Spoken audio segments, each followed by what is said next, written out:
Mkurugenzi wa Tume Huru ya Taifa ya Uchaguzi Ramadhani Kailima amesema tume haitamvumilia mtu yoyote atakayehusika na kuvuruga zoezi la uboreshaji wa daftari la kudumu la mpiga kura kwa kujiandikisha katika kituo zaidi ya kimoja.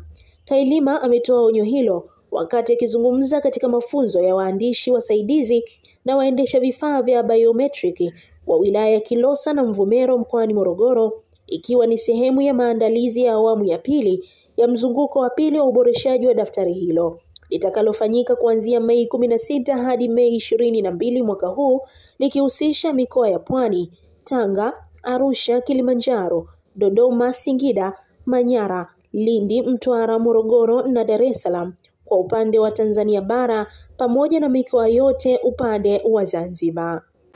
Sasa tuchukue hatua ili watu wajue kwa kweli tume ya kusema kuelekeza mara moja kwa nini na tutangaza majina yao kwa wafuatao mfuko kwenye migogoro ya kujadili kwa kitu kimoja. Serikali tutafuta sasa.